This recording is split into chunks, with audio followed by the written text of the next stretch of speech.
Hey, Duraggo here, bringing you some tips and tricks on Sony Vegas Movie Studio HD Platinum 10.0. This is the Sony Vegas Movie Studio that I use personally. I know that a lot of the different things that I'm going to be showing you here can be used in all the different Sony Vegas Movie Studios. What I'm doing with this video here is this is a very basic general idea on how to get started in creating movies with your Sony Vegas Movie Studio program. There's been a few people on the internet lately that have been watching their videos and they're asking people for help. Hey, how can you help me make video? Can you show me how to do a video? And I just don't see enough stuff like this out there showing people how to just at least start with the basics, get a video made, and put it up on YouTube.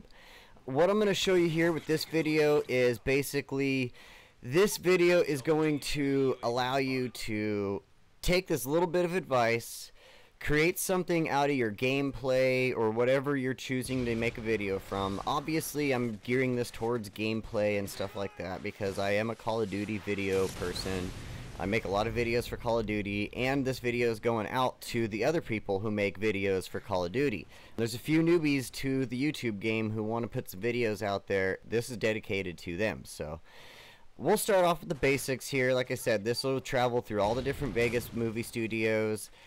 But even, you know, if depending on what movie maker you use, you can use these same tips and tricks to your, you know, just adapt it to your movie maker, figure out how you would choose to pan and crop on your movie maker as opposed to how I would do it on here, and try to do the same settings, you know, and that's going to help you increase the quality of your videos exponentially. Now, this video isn't going to show you how to make these crazy montages you see people like the Epic Clan making, and you see people like the Optic Clan making and stuff like that. These crazy montages, they are using a little bit higher movie studio than myself, plus they're using a couple other programs, and they're combining their work from one program with this program and stuff like that. Those types of things, one, I don't know how to do that myself. Yeah, I'm still learning. I'm working on trying to figure out the slow-mo and the adding in and the doing this and the doing that. That's why I'm only making a video on basics for one.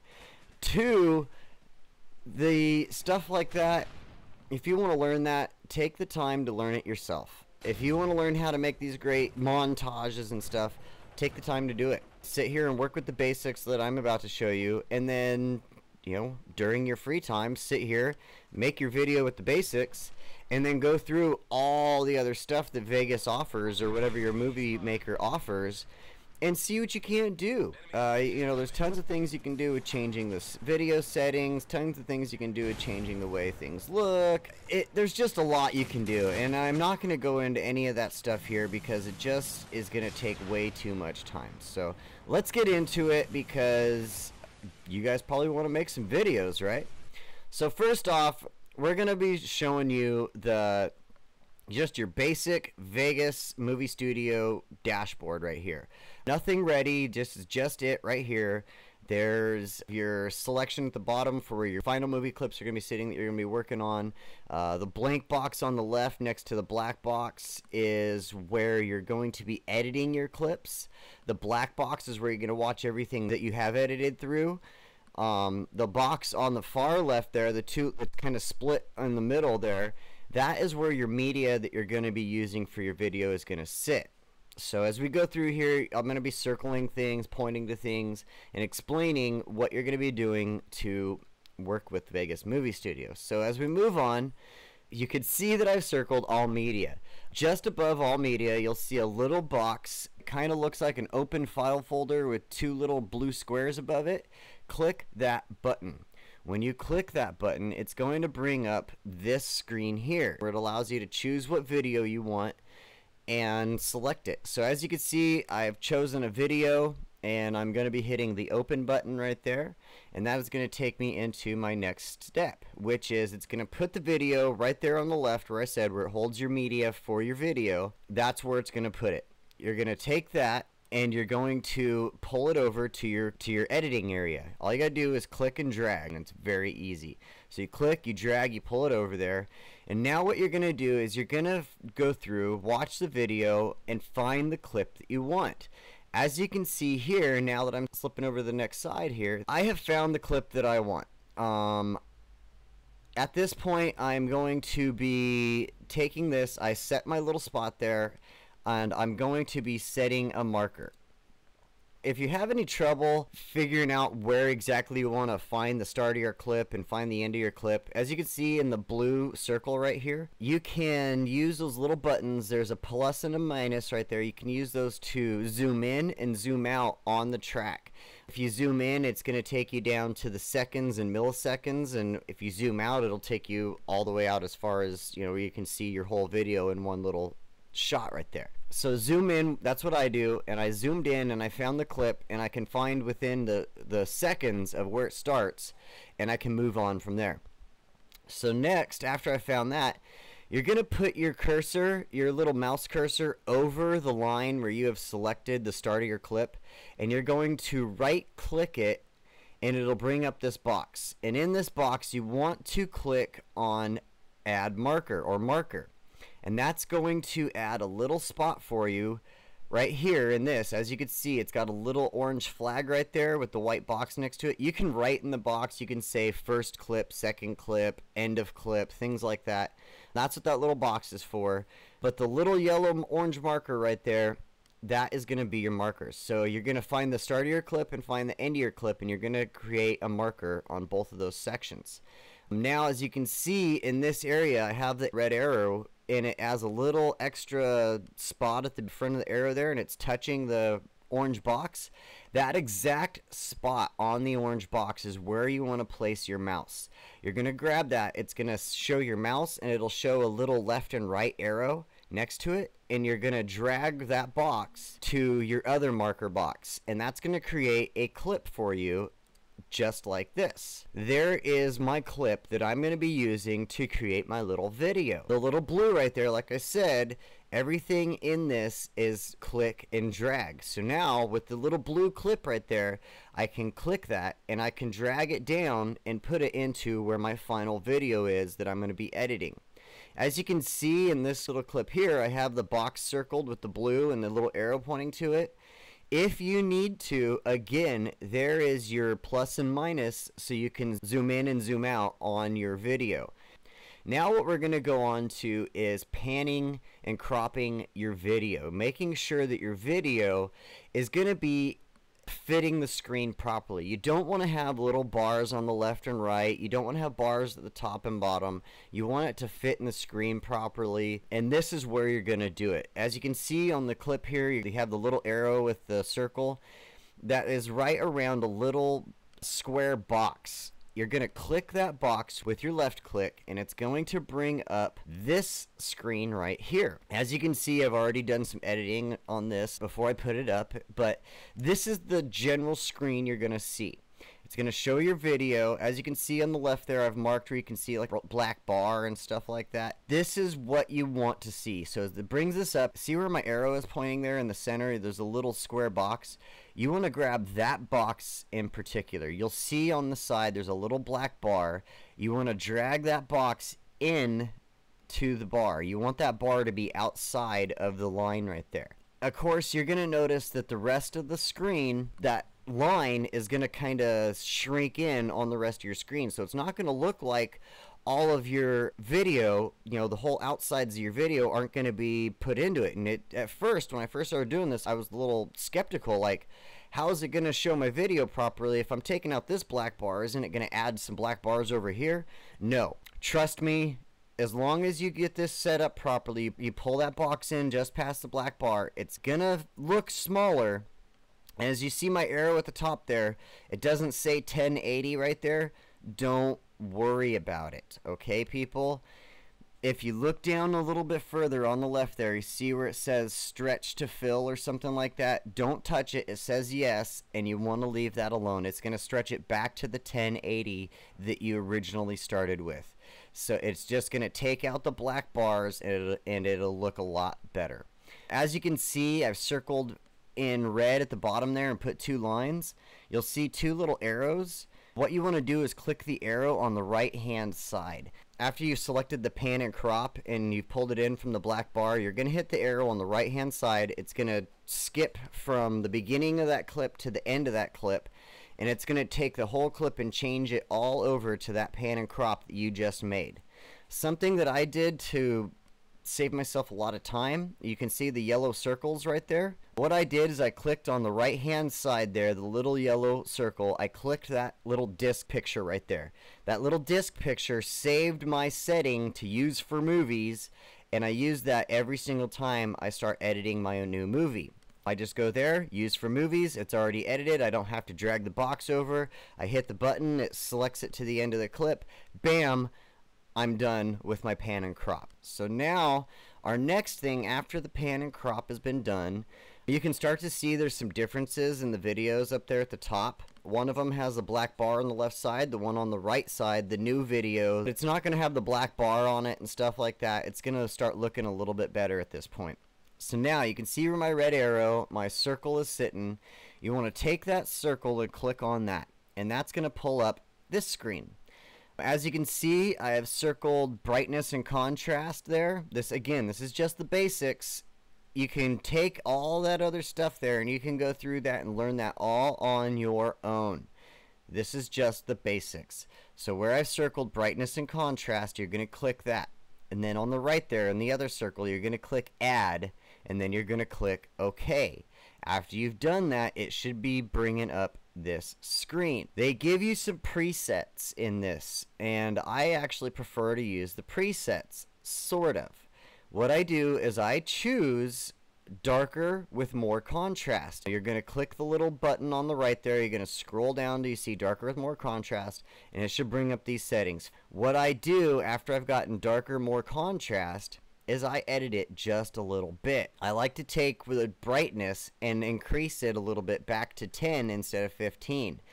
To me, it just looks a little better. That's my personal preference. If you don't like to put it back to 10 and you want to leave it at 15, go right ahead and do that. If you want to make it a little bit brighter, go ahead and do that. I'm just giving you this setting as a good general idea to make your videos look a little bit better. People will notice it and like it on YouTube and stuff like that. So try it. If you don't like it, change it. If you like it, stick with what I'm giving you. Again, you can see at the bottom I've circled and marked out the little arrows and stuff. Go ahead and click the arrow on the right hand side, and that'll take it from the beginning of the clip to the end of the clip and put that darkness and the contrast and everything from the beginning to the end of your clip. After you've done that, you should be able to look at the top there and notice the difference in the quality. It's not going to show you your high def quality in the preview because it is just a preview, but you should start to see the difference in the colors. You should start to see the difference. Like I said before, you're not going to have the black line on the left hand side there and stuff like that. It's going to start looking a lot better at this point, and you're going to be a lot happier with your product. Trust me, I'm happy with my product once I get to that point. And when I put the video out there, more people are hitting my videos. I look at the first video I ever made to the videos I'm making now, and I cringe at my first video, and I'm really happy with what I'm doing now, even if I'm just doing these basic things in my videos. And only these basic things. I have been trying to learn some other stuff. Again, like I said, you want to learn things, take your time to play with Vegas Movie Studio, and go further from what I've taught you here. These are the basics to get you started and get movies going. Put you on YouTube a little bit. So we'll move on. Now here is just a little tip. This right here is the properties. As you can see, I've made a little circle on the clip down at the bottom there. You just right click any random area on the clip down there, and it'll bring up this little menu here where it says properties at the bottom. Go ahead and click on properties there, and that's going to bring up this menu. As you can see, I have circled in red disable resample. It also has something that says forced resample and smart resample. Those are useful in other aspects. If you're just doing a basic movie clip, if you're going to be showing one single gameplay, here I am starting and I'm doing my commentary over my gameplay where I kicked ass and then I end the game. Please disable resample. It's going to improve the quality of your video and it'll help you out a lot. Now you can see I've circled in yellow right there. That right there is the play speed of the clip. If you leave it at 1, that's going to be your speed that you recorded at. If you want to slow it down, you're going to hit the down arrow and make that 1 go down, and it'll go to point something something something something and stuff like that. The further you go down, the slower the clip. The higher you go up past 1, the faster your clip is going to be. If you slow it down or go faster with your clip, that's the only time you want to click the resample button above there. And I use smart resample when I'm slowing things down and stuff like that. If you go check my last video, I did a flawless M.O.A.B video. I had a couple areas where I slowed down the video, and that is the only point where I use smart resample, because I want the video to be able to add things into it where I can't. These are the basics. Disable resample, continue on. Now that we've disabled resample, we are ready to make our movie. As you see at the top of the clip here, it's circled Make Movie. Go ahead and click that, guys.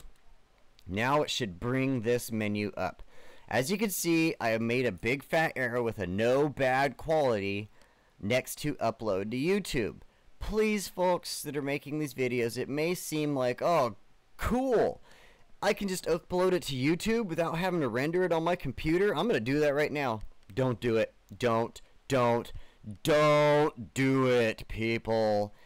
When it renders the video quality and puts it on YouTube, the quality it gives you is only 320. It doesn't give you the high def quality that you're looking for, and it will not look good at all. Plus, it might put lines in there that you just spent all that time taking your time to get rid of and all that stuff. So please, please, please do not upload your video you just created to YouTube. Bad quality. Save it to your hard drive. If you have an external hard drive like I do, that's where I save everything. Because then after I've saved the video, I can take it over to my brother's house and he can give me any tips and ideas that he has. And then I can take that and come back home and work on it again. I always save my project as a project file, and I save it as a movie file. If you put the movie up on YouTube and you're watching it and you notice one little thing you don't like, you can erase it from YouTube, go back to your project file, fix that thing, and upload it again. That's why you should always save everything to your hard drive, never upload it to YouTube, folks. So anyway, like I showed there, I click Save to Hard Drive. Next, it's going to give you this menu. This menu here, people, is where the quality of your video is going to matter. This is what chooses the quality of your video. I mean, this right here is very, very, very, very important. Okay? So here we go. We're going to move on. As you can see, you want to, with the top circle there, choose your name of your video. Don't forget to choose a name for your video. All you want to do is where it says untitled, change that. Don't change the MT42S, MP4, any of that stuff on the right. Don't change where it's going to, the E/video. Just change the name. Where it says entitled, change it to what you want. Okay? So what your name in your video is going there. Next, underneath that, you see my other red circle where it also says blue in there. Personally, that's the one I always choose. It is a high definition selection at 60i or something like that. It doesn't have the surround sound to it. I don't like to put mine in surround sound. There's no reason for it. Anything from where I've selected down is going to be okay. Well, Blu-ray, you don't want to select that because you're not making a Blu-ray disc. But the internet video, choose your highest quality internet video if you do choose that. Personally, I just prefer to go with the one that I selected here. It won't play a file on my computer. I can't ever play the file on my computer. With none of my movie players, I can't play the file. It's like MT42 or something like that. However, regardless of me not being able to play that file, I can still upload it to YouTube, and YouTube will take it. In fact, it uploads faster to YouTube with that file than any of the other ones that I've used before. We'll move on now, because we're almost done here. As you can see, I've chosen my quality, I've chosen my name. On the left there, I have a little circle where it shows 2 check marks in the boxes. It should already be checked. Don't uncheck them. Leave them alone. Again, that's going to fix it to where it stretches it and gets rid of those black bars in your video and everything like that. And it's also going to save project markers for you, which you want it to do. It just makes the program think a little easier, and it'll make it run a little faster for you. So don't choose anything different than what that is already set up. Make sure you've had your name chosen. Make sure you have your file quality chosen. If you want a bad quality file, choose bad quality. If you want a good quality file, choose what I've chosen there. Next, you're going to click Next. Right down there at the bottom, I've chosen Next. After you've done that, folks, your video should finish. You should go through rendering process. For my computer, I don't have the best computer in the world. It takes about 3 to 4 hours to render a high definition video that's anywhere from 4 to 6 minutes long. It'll take me up to 4 hours to render that, and I am prepared for that every single time. If you have a better quality computer than me, it'd probably take you an hour, depending on what you use. So people, if you take those tips and tricks into mind, hopefully it'll help you out a lot, help you in the long run, and you can start producing some good quality videos for YouTube. Guys, I'm going to end this with the video that I've been working on this whole time, that I've been showing you in all these little clips, so you can see what it looks like. And I hope this has helped you out. I hope you guys can take this and improve upon what I've given you and create some really awesome videos. If you guys have any other further tips and tricks you want to give me, feel free to send them my way. Leave a comment in the bottom here. Hit me up on Twitter, at DG Reviews on Twitter. You can find me on Facebook, facebook.com/DG Reviews. You can find me on my website, dgreviews.com. Any of those, you could get a hold of me. And you can let me know if this video helped you. You can let me know if this video sucked. You can let me know if you want me to do anything further. Otherwise, I hope I helped you guys. I hope you have a good day. Remember that Duraggo loves you, and Duraggo is out.